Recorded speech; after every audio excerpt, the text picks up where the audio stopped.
And welcome to one of our episodes, our latest of our Sheriff's Office show here at the Santa Rosa County Sheriff's Office. I'm Sergeant Rich Loy, and with me I have Lieutenant Roman Jackson. How are you, sir? Good, how are you? Good, good. So what do you think? What do you think about our new... I like it. You like it? I like it. This It's is a lot more close and more personal. It is. Pretty cool. Yeah. And we're sitting on opposite sides now, which is, I think, a little strange. That's true. I'm used to you being on the other side. That's right. Well, you know, change is good. Yeah. Well, hey, let's talk about some of the hot topics that we've had this past week. And we're glad to be back here, and this is going to be on Facebook and all that other fun stuff. So it's a good way to get the message out. Yep. First and foremost, man, we had some really interesting weather the past couple days. I was wondering if we lived in, like, Canada or something. It's got to be. I had a family member that lives in Kansas City, and they actually called and said that we were colder there at one point than they actually were. But they had more snow than us. Oh, I bet. It was crazy. That morning of the ice, you know, it started early. Apparently, I'm not a weatherman, don't claim to be, but apparently that morning the condensation, sun came up, dropped, and then the ice occurred on all of the bridges in Santa Rosa County, which was very interesting. And from my understanding, that hadn't happened for quite some time. Right, and I don't think they expected them to close down the way they did, and then I guess black ice is how they label it. But Yep. I'm not a meteorologist either, so I don't know. But I do know about black ice, though. Black ice is some nasty stuff. Yeah. And it's very hard to tell where black ice is, Right. Because generally it looks just like water. And if you look at that picture on our Facebook page, it looks like the bridge is wet. But in reality, if you look at that Facebook post that we had, that bridge is frozen. And I think there were some questions of why they shut schools down, and that was big thing was transportation of the buses, and I think they just want to keep everyone safe. But that was a great call. Yeah. Because that would have been very, very slick on that roadway that morning. It's definitely been a different winter for us in Florida. Yes, it certainly has in Santa Rosa County. So fortunately, it's starting to warm back up. I'm not going to say it's that warm, but we did have some crazy cold weather and some ice, and hopefully here it's supposed to be 60 or 65 by this weekend, which is crazy as well. Right. Kind of strange that we go from one extreme to another. I hear you. But so the other thing is we had a recent arrest, an individual that we were looking for. How do you pronounce his name? Rafael Maddie, something like that. Either way, he's in our jail. This individual was on our wanted fugitives list, and we considered him dangerous. And we were looking for him for probably a good week. And our investigators were able to contact the Crime Stoppers and put the information out. And I'll tell you very quickly after that, the information was disseminated like Crime Stoppers usually does. Yep. And it worked out because he was spotted, Okaloosa County, from my understanding, just last night. Located him, and there was a pursuit that had taken place on Highway 98, and chased him, I guess, into Santa Rosa County. And after they chased him into Santa Rosa, he was subsequently stopped by our guys when he came into Santa Rosa, and he bailed out and subsequently taken into custody. Guess there was some exchange of words, which I don't think we could mention on television. He was very upset about the fact that we caught him and taken into custody. So thankfully, I know the victims in the case are happy, and it's good that we got this individual off streets. and did well. Nobody got hurt. That's a great thing. Right. We also have another one that we're currently looking for, and this is wanted fugitives for the Navarre Vandals. You know, we didn't spend a lot of time talking about this case, as much as I really wish we did, simply because of the fact of how successful this case was. This was a very prominent case in Navarre in which two individuals were seen through our Facebook video going to a home and spray painting garages, cars, trailers, motorhomes, damage to property, anything. And these were two individuals. We posted them on Facebook through the Crime Stoppers, and they were identified using a Crime Stoppers tip. And the detective working the case was able to successfully get warrants on these two individuals. So Santa Rosa County Crime Stoppers and the Sheriff's Office is looking for Tyree Trayvon Hawkin, black male, 21 years of age, and Caitlin Scrivani, white female, 19 years old. And these are the two individuals that, I mean, Navarre was really up in arm about this. And rightly so. I mean, there's a lot of damage. Did you see the pictures? I did. Pretty bad. It is bad, and it's becoming a more common thing. It wasn't in our area for a long time, but it seems like that's a easy crime of opportunity, I guess. But why would you I do don't that? really Why would you understand- spray paint somebody's house? Yeah, I don't understand the theory behind it, but I guess that's why they're in jail now. Well, they will be in jail after they're caught. Yeah. Because we haven't caught them yet. So if you have any information in reference to where they're at, 437-STOP, call Crime Stoppers and get yourself some money. Up to $3,000 for that. I'm sure they'll be caught off something to do with Facebook as well. Social media gets it done. It is pretty amazing. You know, Yes. this even with the ice storm, we were putting information out relatively quickly. Our folks, our partners over at Emergency Management was sharing information with us, and we were just posting a lot of stuff. And you know, one of the cool things about Facebook is you post something, and on our side, as I see this, is we'll post something, and within minutes, you get Yes. 10, 20, 30,000 hits. And that kind of shows us how successful something is in getting information out. But that's the way of the future. It's just the way people are. They check their phones more often now to look at social media than they do talking to their own families. Are you on Facebook? I am on Facebook, but not near as much as some people that I know. Really? Yeah. I'm not on there. I watch TV some too, and Yeah. watch movies and things that you don't do. So Yeah, that's right. He's making fun. I don't watch a lot of television. But anyhow, let's get these folks off the street. 437-STOP. You can go to srccs.com. What are the other two things we can do to get these people off the street? p3tips.com, right? yeah, And the app. yeah, the app. Oh yeah, the loved app. That's right. That app is great. P3 Tips is an app you can download on your phone. Once again, Crime it's Stopper. all about the phone. It is. You created the app, didn't you? you helped? No. Created a website, Yeah. but not the app, though. That app is pretty good. It's very user-friendly. We can talk two ways with our investigators. So if you leave a tip using the app, you get a code, and you can talk with investigators directly, and they never know who the tipster is, which is pretty cool. That is neat. We also had another case that was cleared over in Navarre. This was at Hidden Creek Golf Course. And these were two individuals that, and it was interesting, same group of detectives that solved the graffiti case. Hats off to them over in Navarre. We had two individuals stole a car, and then they were able to link that to thousands of dollars of damage to the Hidden Creek Golf Course. And again, same thing. They were able to solve that case relatively quickly and bring those two. They're actually arrested. Yep. And I think that's on our Facebook page. You want to take a look at that as well. So thankfully we cleared that one up and we're good to go. Good.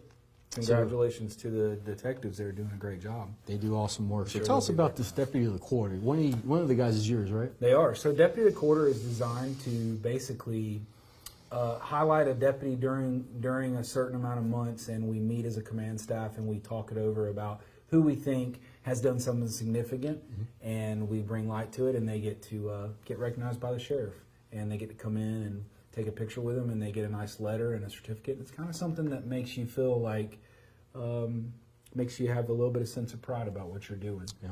And maybe you're working the streets as a deputy or an employee here, and you don't feel like you're noticed, but you are being noticed. You're always It's noticed. pretty neat.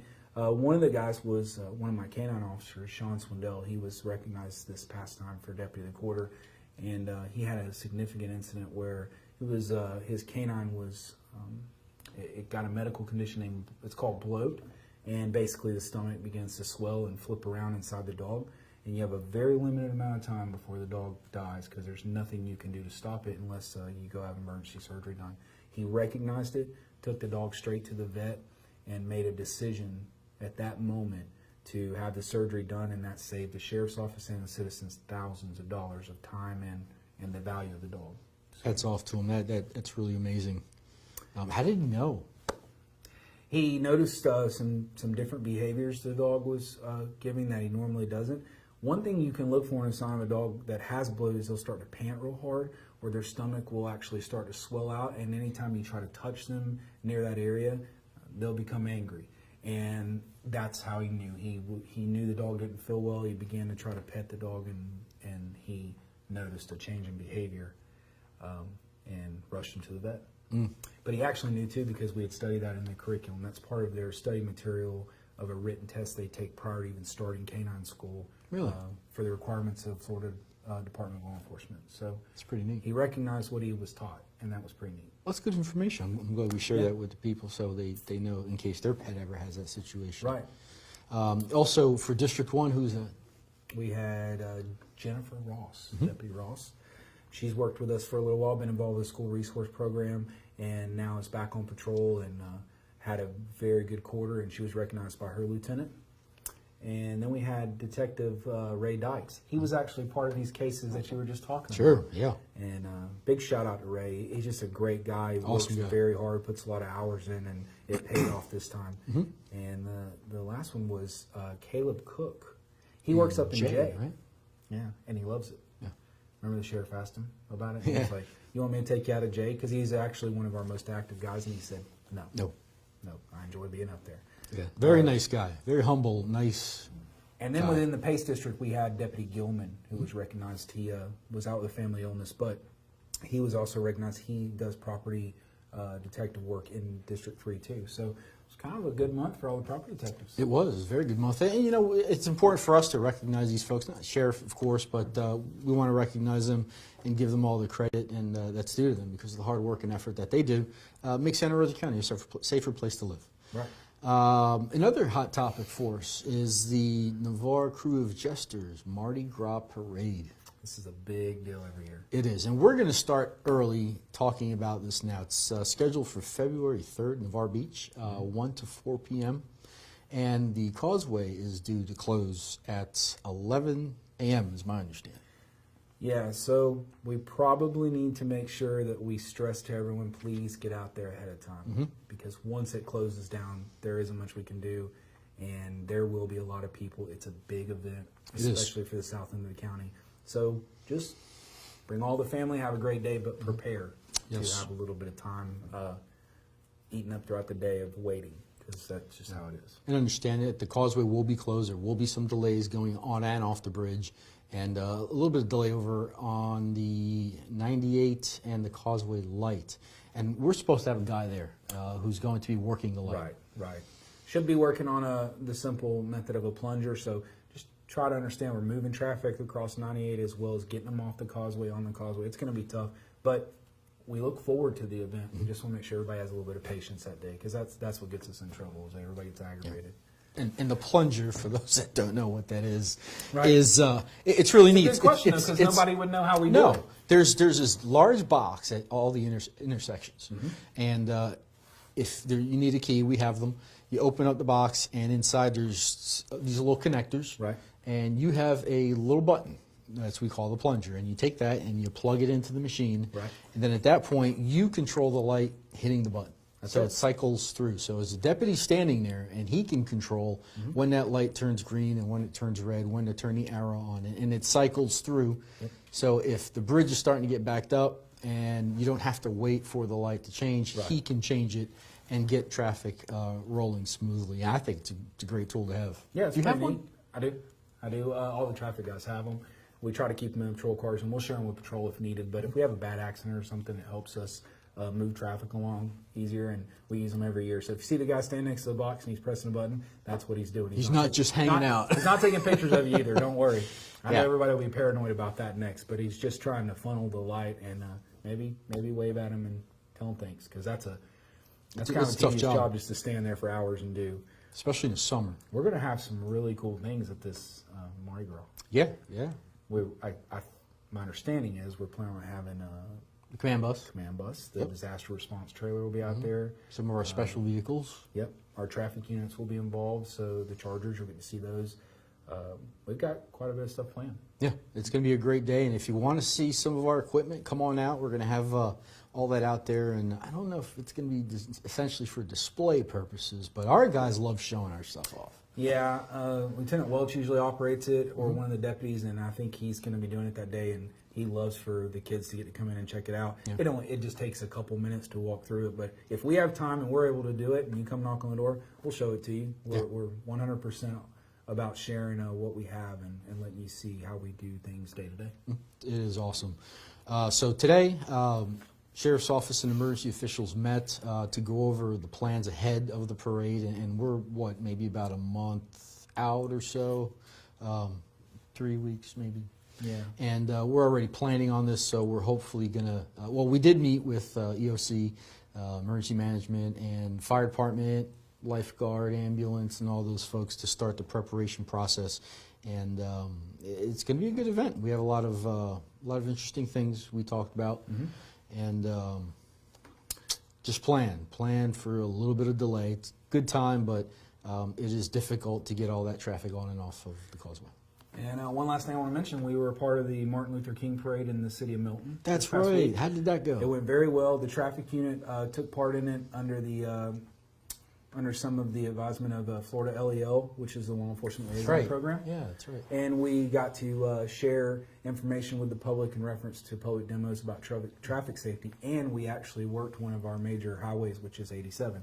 So joined in with the city. We made it a good operation. We drove the command bus down 87. Did you really? Yeah, the traffic guys, they threw candy for the kids. And then we were able to perform enforcement after and make sure everybody got home safe. So worked out really well, but it was an honor to be invited to it. And I want to say thank you to the city of Milton for letting us know or just letting us be a part of it. Yeah, we enjoy it anytime we get an opportunity to go out and talk to folks. We did the Navarre Parade. Sheriff was in that not too long ago, and it's a fun thing to do.